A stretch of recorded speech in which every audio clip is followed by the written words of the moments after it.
सबको लगता था वो अपनी वाइफ से बहुत प्यार करता है। सिर्फ उसकी वाइफ को पता था कि वो उसे कितना अकेला छोड़ चुका है। शुरू में सखी को लगता था कि उसकी शादी बहुत अच्छी हुई है। उसका हस्बैंड कभी उस पर चिल्लाता नहीं था, कभी उसे रोकता टोकता नहीं था। फैमिली के सामने उसकी रिस्पेक्ट भी करता था। इसलिए हर किसी को लगता था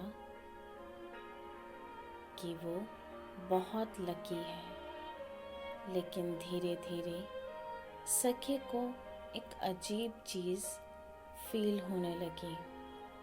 उसका हस्बैंड फिज़िकली उसके पास था, लेकिन इमोशनली कभी उसके साथ था ही नहीं। वो घर आता तो सीधा फ़ोन में बिज़ी हो जाता। सखी पूरा दिन उसका वेट करती रहती थी कि शायद आज वो उसे पूछेगा कि उसका दिन कैसा था। लेकिन हर रात बिना बात किए ख़त्म हो जाती। धीरे धीरे उसने नोटिस किया कि रिलेशनशिप में लड़ाई से ज़्यादा डेंजरस चीज़ होती है इमोशनल साइलेंस।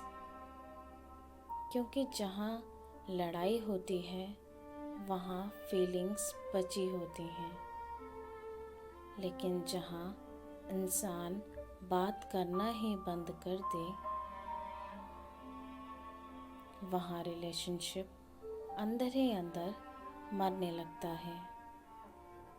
सखी हर दिन खुद को ब्लेम करती रही कि शायद प्रॉब्लम उसमें ही है, शायद वो इनफ नहीं है, शायद इसलिए उसके हस्बैंड उससे कनेक्ट नहीं करता। लेकिन सच कुछ और था। कुछ लोग रिलेशनशिप में रहते हुए भी इमोशनली अवेलेबल नहीं होते। वो सिर्फ आदत निभा रहे होते हैं, प्यार नहीं।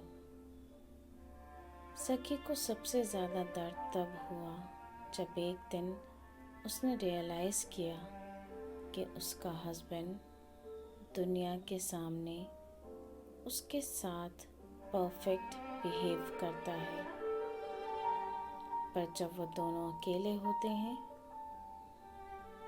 तब उसके पास उसके लिए एक नॉर्मल कॉन्वर्सेशन तक नहीं होती। उस दिन सखी को समझ आया कि चीटिंग सिर्फ किसी तीसरे इंसान के आने से नहीं होती। कभी कभी इंसान तुम्हें किसी और के लिए नहीं, बस अपनी इमोशनल एब्सेंस से भी बर्बाद कर सकता है। और सबसे पेनफुल चीज़ ये होती है कि दुनिया को तुम्हारा रिलेशनशिप परफेक्ट दिखता रहता है, इसलिए तुम अपना दर्द किसी को समझा भी नहीं पाते। उसने मुझे कभी छोड़ा नहीं, बस कभी सच में अपना भी नहीं बनाया। उसे लगता रहा सब नॉर्मल है, क्योंकि उसने कभी उसकी खामोशी को समझने की कोशिश ही नहीं की। इमोशनल नेग्लेक्ट का दर्द इसलिए डेंजरस होता है क्योंकि उसमें जख्म दिखते नहीं, बस इंसान धीरे धीरे अंदर से ख़त्म होता रहता है। हर टॉक्सिक रिलेशनशिप में अब्यूज़ चिल्लाकर नहीं होता। कभी कभी इंसान तुम्हें इतना इग्नोर करता है कि तुम खुद को ही वर्थलेस फील करने लगते हो। सच बताओ, क्या कभी किसी ने तुम्हें फिज़िकली पास रख कर भी इमोशनली अकेला फील करवाया है? अगर आपने भी कभी किसी को दिल से चाहा है तो चैनल को सब्सक्राइब करें। यहाँ हर दर्द की आवाज़ मिलती है।